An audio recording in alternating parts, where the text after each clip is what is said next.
رب اشرح لي صدري ويسر لي امري واحلل عقدة من لساني يفقهوا قولي. اعوذ باللہ من الشیطان اللعین الرجیم. بسم اللہ الرحمن الرحیم. الحمد للہ رب العالمین. الصلاة والسلام علی سیدنا و نبینا وشفیع ذنوبنا وطبیب قلوبنا حبیب الہ العالمین ابا القاسم محمد. الصلاة والسلام علی اہل بیتہ الطیبین الطاہرین المعصومین الحر المیامین المنتجبین المکرمین الذین اذهب اللہ عنہم الرجس وطہرہم تطہیرا.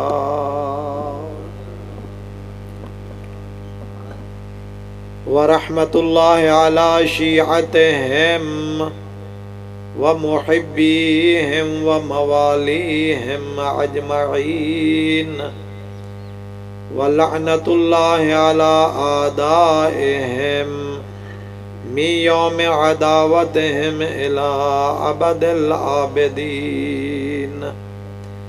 اما بعد فقال اللہ تبارک و تعالی فی القرآن المجید وفرقانہ الحمید وقولہ الحق. بسم اللہ الرحمن الرحیم. ان الدین عند اللہ الاسلام. صلوات صلی اللہ علیہ. دعا ہے کہ مالک دو جہاں ہماری اس عظیم عبادت کو اپنی بارگاہ میں شرف قبولیت عطا فرمائے. آپ تمام مومنین مومنات کی تشریف آوری کو پروردگار قبول و منظور فرمائے. ذکر امام مظلوم علیہ السلام کو ہمارے اور ہم سب کے مرحومین کی گناہوں کی بخشش کا وسیلہ قرار فرمائے. بالخاص اس قبرستان میں مدفن تمام مومنین و مومنات جو اپنے اخروی سفر پہ آ چکے ہیں، خداوند متعال ان کے گناہوں کو معاف فرمائے اور درجات کو بلند فرمائے، قبر و برزخ کے منازل آسان فرمائے. اپنی ان دعاؤں کی قبولیت کے لیے مل کر بآواز بلند صلوات پڑھ لیجیے. صلی اللہ علیہ محمد. محترم و معزز مکرم سامعین، پروردگار عالم نے اپنی لا ریب اور بے عیب کتاب میں ارشاد فرمایا ان الدین عند اللہ الاسلام. میں خالق کا پسندیدہ دین دین اسلام ہے. اللہ وحدہ لا شریک کا لاکھ لاکھ شکر ہے کہ اس ذات احدیت نے، اس کریم اللہ نے، اس رحمان و رحیم پروردگار نے اس فانی دنیا میں ہمیں انسان بنا کر بھیجا. انسان بنانے کے بعد پھر اپنے ان بندوں کی ہدایت کے لیے دین عطا فرمایا. دین عطا کرنے کے بعد پھر پروردگار نے اس دین مبین کو معصوم ہستیوں کے ذریعے ہم تک پہنچایا۔ خالق نے اپنے بندوں کی ہدایت کے لیے 1,24,000 نبی بنائے۔ پروردگار نے ان 1,24,000 نبیوں میں سے 313 رسول بنائے۔ 313 رسولوں میں سے 5 اولو العزم پیغمبر بنائے۔ جب پروردگار نے اس ترتیب کو مرتب کر لیا تو وہ جو نبیوں اور رسولوں میں سے سب سے بلند مرتبے کی مالک ہستی تھی، اس محمد مصطفیٰ کا ہمیں امتی بنایا۔ اللہ چاہتا تو ہمیں کسی اور نبی کی امت بنا کر بھیج سکتا تھا، لیکن یہ اس پروردگار کا احسان ہے، یہ اس کا لطف ہے، یہ اس کی مہربانی ہے کہ 1,24,000 نبیوں میں سے جو ان تمام نبیوں کا سردار تھا، اس سردار نبی کا ہمیں امتی بنایا۔ اور یقیناً یہ لائق حمد اور لائق شکر بات ہے، ہمیں شکر ادا کرنا چاہیے کہ پروردگار نے ہمیں محمد مصطفیٰ صلی اللہ علیہ وآلہ وسلم علت غائی کائنات نبی وما ینطق عن الہوی ان هو الا وحی یوحی کے مصداق نبی کا امتی بنا کر بھیجا۔ احسان ہے پروردگار کا، لطف ہے اس لم یزل و لا یزال پروردگار کا، اور پھر اس سید الرسل سید الانبیاء نبی کے ذریعے ہم تک ایک کامل دین پہنچایا کہ جو دین وقتی طور پر نہیں تھا، وہ کوئی اتنا کامل دین تھا کہ جس کو پروردگار نے قیامت تک کے لیے نافذ کر دیا۔ پہلے جتنے بھی نبی آئے ان کی نبوتیں منسوخ ہو گئیں، جتنی بھی کتابیں آئیں وہ منسوخ ہو گئیں، جتنی بھی شریعتیں آئیں وہ منسوخ ہو گئیں، لیکن یہ احسان پروردگار ہے کہ مالک اللہ نے ہمیں وہ نبی عطا فرمایا کہ جس کی نبوت قیامت تک باقی رہے گی، وہ شریعت عطا فرمائی کہ جس شریعت کو خالق نے قیامت تک باقی رکھنا ہے، وہ کتاب عطا فرمائی کہ جس کتاب کو خالق نے قیامت تک باقی رکھنا ہے۔ اور خود فرمایا اِنَّا نَحْنُ نَزَّلْنَا الذِّكْرَ وَإِنَّا لَهُ لَحَافِظُونَ، میں خود ہی قرآن کو نازل کرنے والا ہوں، اور خالق فرماتا ہے پھر اس قرآن کی حفاظت کا ذمہ میں نے کسی شخص کو نہیں دیا، میں نے کسی فرد کو نہیں دیا، میں خود خالق اپنے قرآن کا محافظ ہوں۔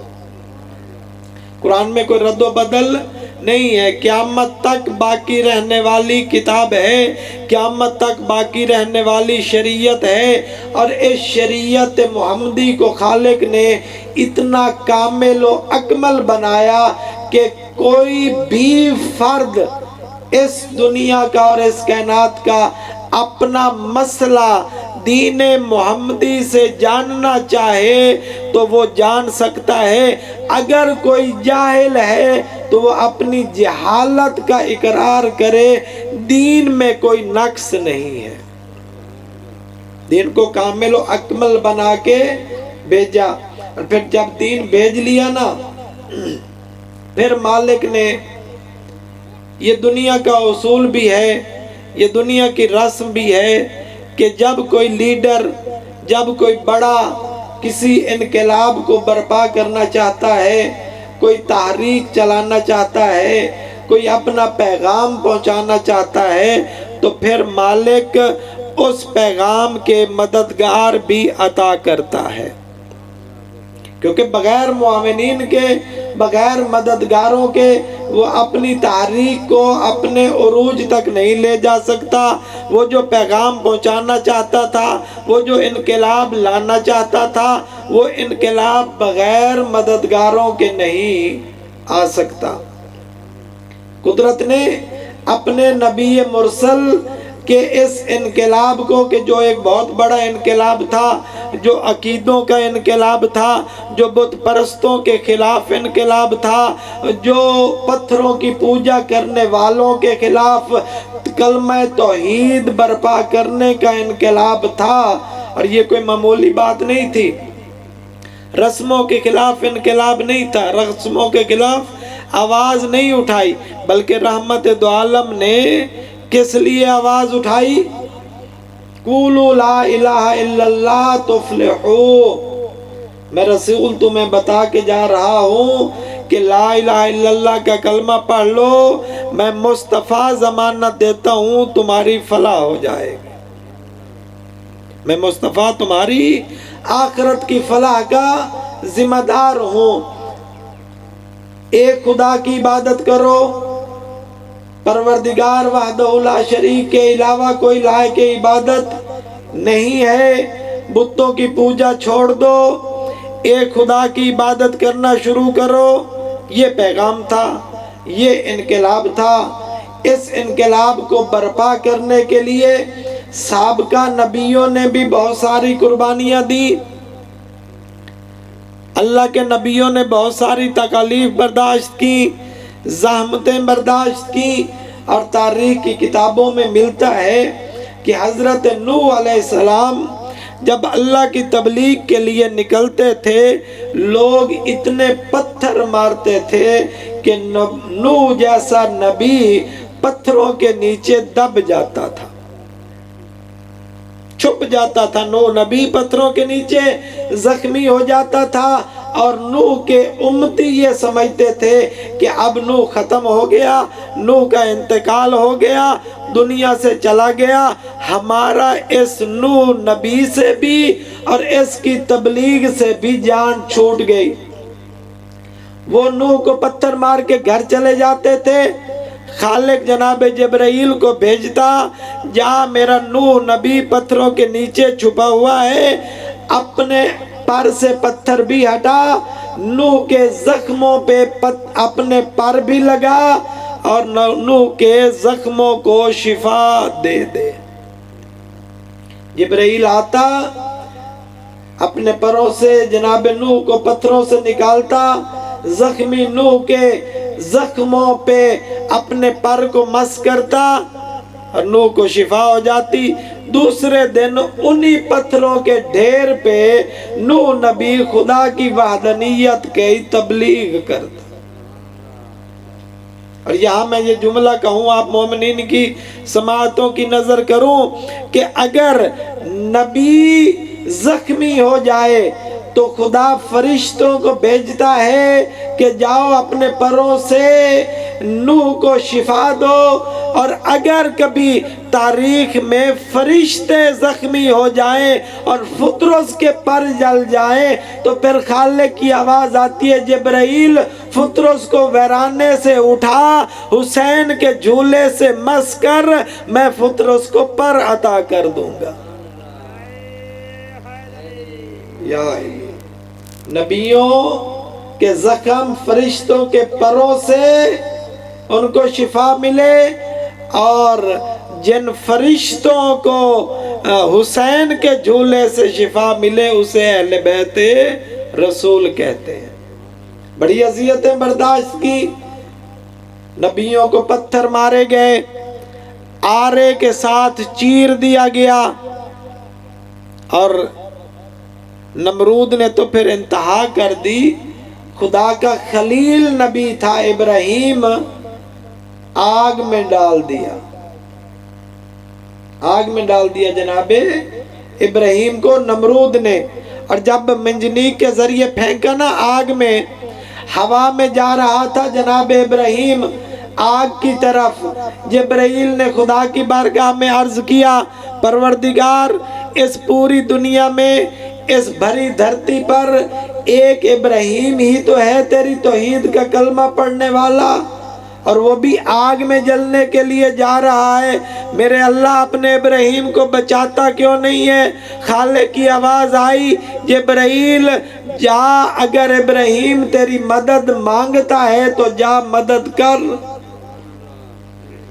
تاریخ کے جملے ہیں، ابراہیم بڑی تیزی کے ساتھ اس جگہ پہ آیا جہاں ابراہیم ہوا میں جا رہے تھے، آ کے عرض کرتے ہیں اے خلیل خدا ابراہیم کیا مدد کی ضرورت ہے؟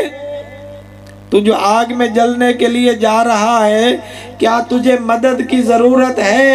موحد ابراہیم، خدا کی توحید پر ایمان رکھنے والا ابراہیم فرماتا ہے جبرائیل مدد کی ضرورت ہے لیکن تیری مدد کی ضرورت نہیں۔ پوچھتا ہے جبرائیل کہ کس کی مدد کی ضرورت ہے؟ ابراہیم فرماتے ہیں جس کی محبت میں جلنے کے لیے جا رہا، خدا کی محبت میں جلنے کے لیے جا رہا ہوں، اس خدا کی مدد کی ضرورت ہے۔ جبرائیل عرض کرتا ہے ابراہیم خلیل خدا تو اللہ کا دوست ہے، پھر خدا سے مدد مانگتا کیوں نہیں؟ مانگنا اللہ سے مدد، ابھی آگ میں چلا جائے گا، جل کے راکھ ہو جائے گا، خدا سے مدد مانگ۔ ابراہیم فرماتا ہے جبرائیل میں خدا سے مدد تو مانگوں اس وقت مانگوں جب خدا مجھے دیکھ نہ رہا ہو۔ وہ مجھے دیکھ رہا ہے، اگر وہ مجھے یہ چاہتا ہے کہ میں اس کی محبت میں آگ میں جل جاؤں تو آگ میں جل جانا منظور ہے، اور اگر خالق چاہے تو وہ مجھے آگ سے بچا بھی سکتا ہے۔ تو نبیوں کو آروں میں چیرا گیا، آگ میں ڈالا گیا، پتھر مارے گئے، بڑی مصیبتیں آئیں، خدا کے دین کی تبلیغ کے لیے مصیبتیں آئیں، اور رحمت دو عالم صلی اللہ علیہ وآلہ وسلم نے بھی اسی خدا کے دین کے لیے بڑی مشکلات برداشت کی۔ مومنین، یہ مزاج کے خلاف بات کرنا بڑا مشکل ہوتا ہے۔ میری اردو کی سمجھ تو آ رہی ہے نا؟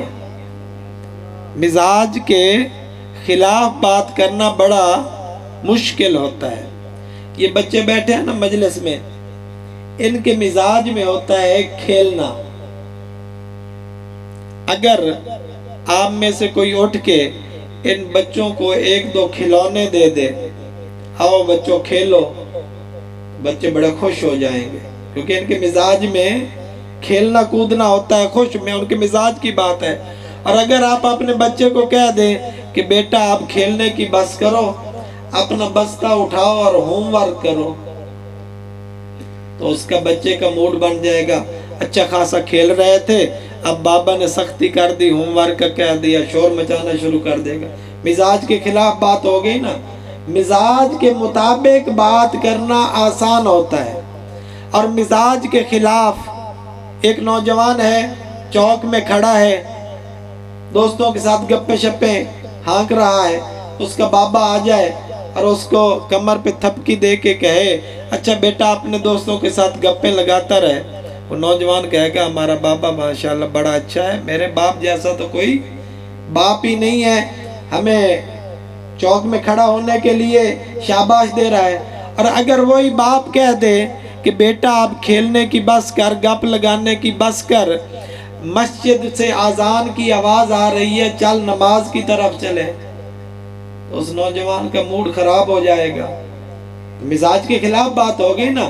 اس کا مزاج تھا چوراستے میں کھڑے ہو کے گپے لگانے کا، اب نماز کی بات کی تو اس کے مزاج کے خلاف بات ہو گئی۔ تو سامعین، مزاج کے خلاف بات کرنا مشکل ہوتا ہے۔ مکہ کے مشرکوں کا مزاج تھا بتوں کی پرستش کرنا، مکہ کے مشرکوں کا مزاج تھا ان پتھروں کو اپنے ہاتھوں سے تراشنا، خدا بنا کے دیوار کے ساتھ کھڑا کر دینا، اور پھر انہی سے رزق مانگنا، انہی سے اولاد مانگنا، انہی کی عبادت کرنا، یہ ان کا مزاج تھا۔ لیکن جب سرور انبیاء تشریف لائے، انہوں نے فرمایا نہیں نہیں، بتوں کی پوجا نہ کرو، خدا وحدہ لا شریک کی پوجا کرو، کیونکہ وہی ذات لائق عبادت ہے۔ اللہ اکبر۔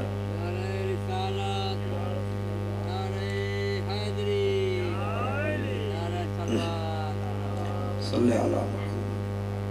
یہ ان کے مزاج کے خلاف بات تھی، مشکل مرحلہ تھا، لیکن سید الانبیاء نے اپنے اس عظیم انقلاب کا آغاز فرمایا، اور جب آغاز کیا نا مکہ کی سرزمین سے، تو پروردگار نے اس اپنے عظیم نبی کو وہ عظیم مددگار عطا فرمائے، جن میں ایک کو حضرت ابو طالب کہتے ہیں اور دوسرے سب سے بڑے مددگار کو خدیجۃ الکبریٰ کہتے ہیں۔ مردوں میں جناب ابو طالب اور خواتین میں جناب خدیجۃ الکبریٰ سلام اللہ علیہا مدد کے دور پہ عطا فرمائے۔ جناب ابو طالب کا ایک لقب نگہبان رسالت ہے، رسالت کا محافظ ابو طالب۔ آج ہمارے مسلمان تو کہتے ہیں نا کہ ابو طالب علیہ السلام علی کے بابا نے ایمان بھی نہیں لائے تھے، کلمہ بھی نہیں پڑھا تھا، نعوذ باللہ۔ اور میں آپ کو بتاتا ہوں کہ سید الانبیاء کی عظیم انقلاب کے محافظ اور سب سے بڑے محافظ حضرت ابو طالب علیہ السلام۔ تاریخ یعقوبی ہے برادران اہل سنت کی ایک کتاب، اس میں اہل کتاب نے، اس رائٹر نے لکھا کہ مکہ کے لوگ ایک دفعہ جناب ابو طالب کے پاس آئے اور کہا، ابو طالب تو ایک یتیم کی پرورش کر رہا ہے، یہ یتیم ہمیں دے دے، مکہ کے ایک یتیم کو ہم آپ کے حوالے کرتے ہیں، آپ اس کی پرورش کریں۔ یتیم ہی پالنا ہے نا، یتیم کی پرورش کرنی ہے، تو یہ یتیم نہیں دو، اس یتیم کی پرورش کر لو۔ جناب ابو طالب نے فرمایا، اے عقل کے اندھو، تم مجھے کہتے ہو یتیم کی پرورش کرنا؟ میں محمد مصطفیٰ کی پرورش صرف ایک یتیم سمجھ کر نہیں کر رہا، میں اپنا بھتیجا سمجھ کے پرورش نہیں کر رہا، میں محمد مصطفیٰ کی پرورش اپنا جگر کا ٹکڑا سمجھ کے نہیں کر رہا، میں محمد مصطفیٰ کی پرورش اپنا دین سمجھ کے کر رہا۔ میں محمد مصطفیٰ کو اپنا دین سمجھتا ہوں اور اپنے دین کی پرورش کر رہا۔ یہ ہے جناب ابو طالب کا ایمان۔ لوگ کہتے ہیں کہ جناب ابو طالب ایمان نہیں لائے تھے۔ احمق، اس جدید دور میں رہنے والے لوگوں ذرا سوچو تو صحیح کہ جناب ابو طالب کے ایمان پہ شک کرتے ہو، وہ جو محمد عربی کو اپنا دین سمجھ کے پروان چڑھا رہا ہے، کیا وہ خود نعوذ باللہ دین سے غافل ہے؟ اہل سنت اور اہل تشیع کی کتب میں ایک جناب ابو طالب علیہ السلام کی عظمت کا ایک اور واقعہ درج ہے۔ 10 سال کی عمر تھی رحمت دو عالم صلی اللہ علیہ وآلہ وسلم کی۔ جناب ابو طالب یمن اور شام کے راستوں میں تجارت کے لیے جایا کرتے تھے۔ ایک روز حضرت ابو طالب نے تجارت کے لیے اپنا سامان سفر باندھا اور روانہ ہونا چاہتے تھے۔ 10 سال کے سید الرسل قریب آئے، آ کے فرماتے ہیں، چچا جان مجھے بھی اپنے ساتھ لے جائیے۔ جناب ابو طالب فرماتے ہیں، بیٹا آپ چھوٹے ہیں، ابھی سفر بڑا لمبا ہے، آپ گھر تشریف رکھیے، ہم انشاءاللہ بہت جلد واپس آ جائیں گے۔ سید الرسل نے اصرار کیا۔ جب اصرار کیا تو حضرت ابو طالب علیہ السلام نے جناب محمد مصطفیٰ صلی اللہ علیہ وآلہ وسلم کو سفر کے لیے تیار کیا۔ سفر شروع ہوا، راستے میں جا رہے تھے کہ ایک ایسی جگہ سے گزر ہوا جہاں ایک راہب اپنے پہاڑ کی چوٹی پہ اپنی عبادت میں مصروف تھا۔ راہب وہ ہوتے جو دنیا کو ترک کر دیا کرتے تھے اور ایک ویرانے میں جا کر ایک غیر آباد جگہ پہ بیٹھ کر اللہ کی عبادت کیا کرتے تھے۔ وہ راہب اس نے اونچی جگہ پہ بیٹھا تھا نا، پہاڑ کی چوٹی پہ، دیکھا دور سے ایک قافلہ آ رہا ہے، اور قافلہ کو اتنی شان و شوکت اور عظمت کے ساتھ آ رہا ہے کہ اس قافلے کے اوپر بادل نے سایہ کیا ہوا ہے۔ اس راہب نے دیکھا، پریشان ہو گیا، انتظار میں بیٹھ گیا کہ کب قافلہ نزدیک آتا ہے۔ جب یہ قافلہ تجار کا، تاجروں کا قافلہ قریب آیا، اس نے پہاڑ کی چوٹی کو چھوڑا، نیچے آیا، قافلے کا استقبال کیا، اور دست بستہ ہو کے عرض کرتا ہے کہ اے قافلے والو، آج دوپہر کا کھانا آپ کا میری طرف ہے، لیکن ایک میری شرط ہے، وہ شرط یہ ہے کہ قافلے کے جتنے بھی لوگ ہیں وہ سارے کے سارے چھوٹے بڑے لوگ میری دعوت میں سب شرکت کریں۔ اس نے کھانا تیار کرنا شروع کیا، قافلے والوں نے انتظار کرنا شروع کیا۔ جب کھانے کا وقت ہوا تو سید الرسل، 10 سال کے بچے تھے نا، سید الرسل کو قافلے والوں نے سامان کے ساتھ بٹھایا کہ آپ اس سامان کی حفاظت کریں، آپ بچے ہیں، پہاڑ پہ چڑھ نہیں سکیں گے، آپ یہیں تشریف رکھیں، ہم آپ کا کھانا لے آئیں گے، اپنا کھانا کھا کر آپ کا کھانا لے آئیں گے۔ سید الرسل سامان کے پاس بیٹھ گئے، سارا قافلہ راہب کے پاس پہاڑ پہ پہنچ گیا۔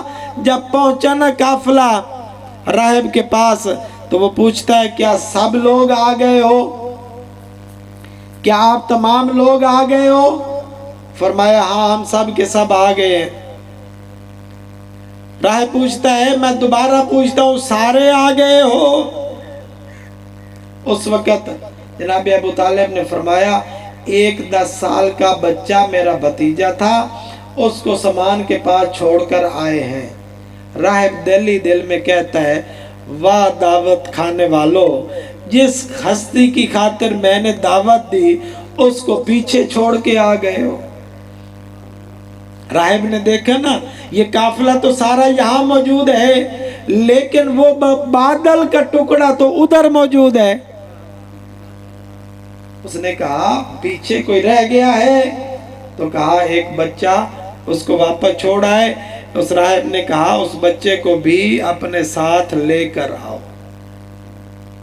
جب سید الرسل تشریف لائے، اس راہب نے دیکھا کہ پہلے جب سید الرسل میری دعوت میں موجود نہ تھے، سامان کے پاس موجود تھے، تو وہ بادل کا ٹکڑا بھی اسی جگہ موجود تھا۔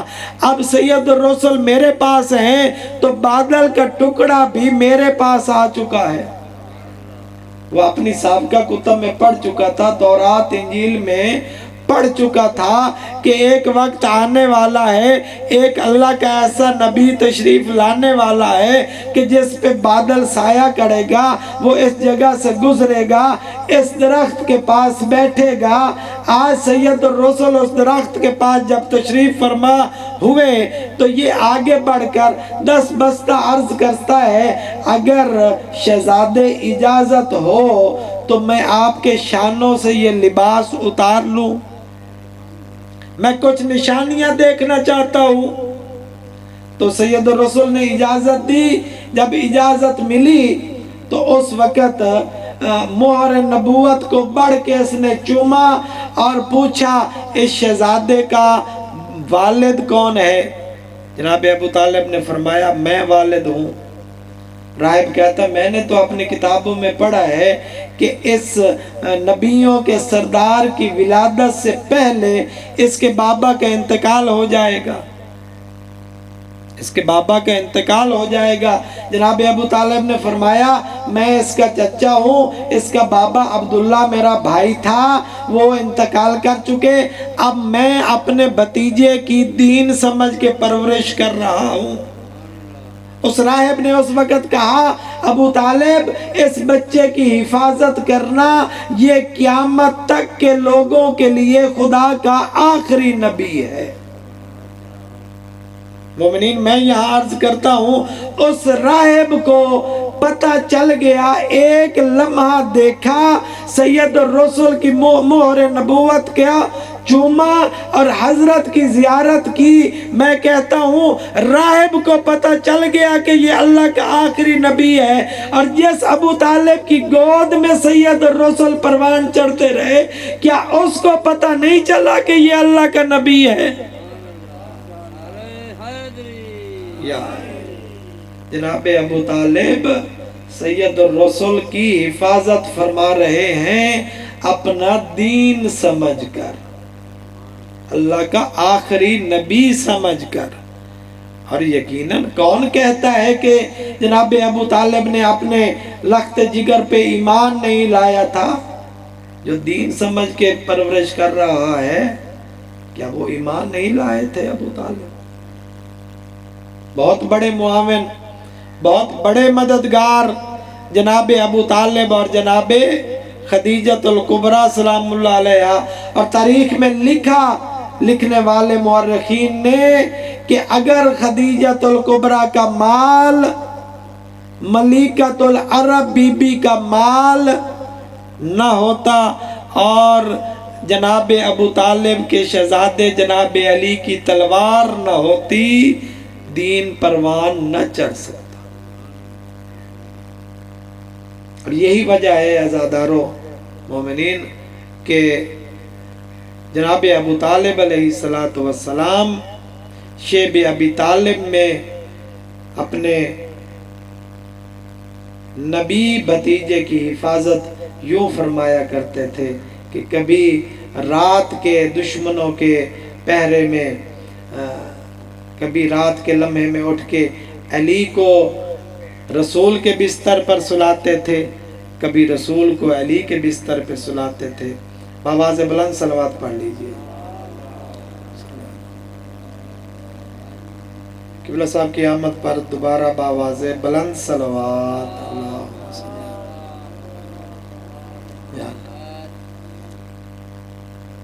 رسالت کی پرورش فرما رہے تھے جناب ابو طالب، اور کیوں رات کے لمحات میں اٹھ کر بستر تبدیل کیا کرتے تھے؟ اس لیے کہ میرے بیٹے قربان ہو جائیں، میرا علی قربان ہو جائے، میرا جعفر قربان ہو جائے، میرا عقیل قربان ہو جائے، میرا دین محمد مصطفیٰ کی شکل میں بچ جائے۔ انشاءاللہ قبلہ محترم تشریف لائے، یہ معروضات عرض کرتا رہوں گا۔ وہ دین جو محمد مصطفیٰ صلی اللہ علیہ وآلہ وسلم کی شکل میں جناب ابو طالب بچا رہے تھے، اسی دین کو پھر ابو طالب کی اولاد نے بچایا۔ کربلا میں پھر اسی دین کو ابو طالب کے پوتے حسین سید الشہداء نے بچایا،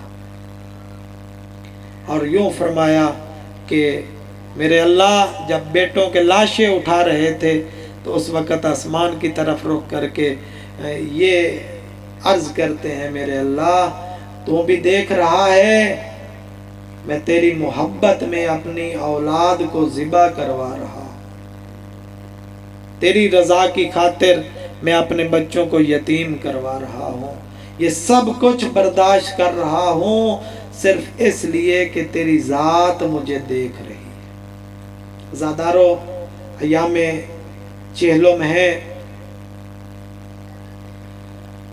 شہادت مظلوم کربلا سید الشہداء کے بعد جب ظالموں نے یہ اعلان کیا نا، لوٹو تبرکات علی و بطول کو، قیدی بنا کے لے چلو آل رسول کو،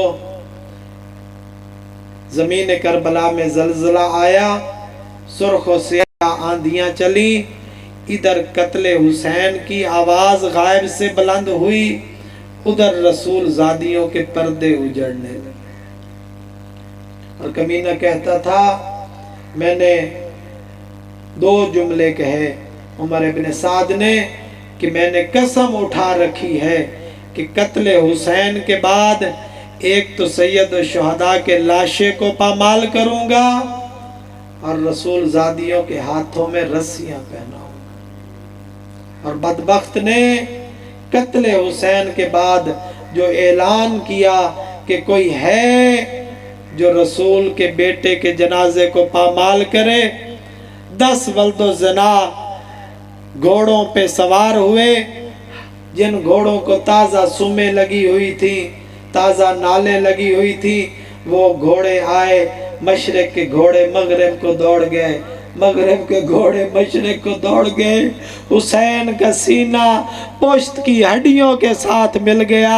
وہ بی بی جو اپنے بھائی کے لاشے کو پامال ہوتے ہوئے دیکھ رہی تھی، میں کہا کرتا ہوں بہنیں تو اپنے بھائیوں پہ کفن کا کپڑا بھی آرام سے رکھتی ہے، پتہ نہیں وہ زینب کبریٰ نے اپنے بھائی کے لاشے کو پامال ہوتے کیسے دیکھا آزادارو، لیکن جیسے دیکھا خدا کے دین کی سرفرازی اور سربلندی کے لیے برداشت کیا، لیکن اس کمینے نے جب حسین کے لاشے کو پامال کروا لیا، اس وقت کہہ دیا رسول زادیوں کے خیموں کو آگ لگا دو، کمینے بڑھے خیام کی طرف، رسول زادیوں کے خیمے جلنے لگے، عزاداروں میں کیسے کہوں، خیام جلنے لگے، چادریں لٹنے لگی، ایک بدبخت جو زہرا کی بیٹی کی طرف بڑھا، اس نے اپنا نجس رسول ذاتی کے پردے کی طرف بڑھایا، بی بی نے دیکھا کمینہ رو بھی رہا تھا، لوٹ بھی رہا تھا، علی کی بیٹی نے کہا کمینہ تو لوٹتا ہے تو پھر روتا کیوں ہے، اور اگر روتا ہے تو پھر ہمیں لوٹتا کیوں ہے؟ بدبخت کہتا ہے بی بی میں روتا اس لیے ہوں کہ تم سے بڑھ کر کوئی بے بس مستور نہیں ہے، اور لوٹتا اس لیے ہوں اگر میں نے نہ لوٹا تو کوئی اور لوٹ کے لے جائے گا۔ اس وقت اس کمینے نے بی بی کی چادر کو چھینا، سیدہ بے ردا ہوئی، بس اتنا کہتی تھی واہ محمدہ، واہ جدہ، واہ حجابہ، لعنت اللہ علی القوم الظالمین، وسیعلم الذین ظلموا۔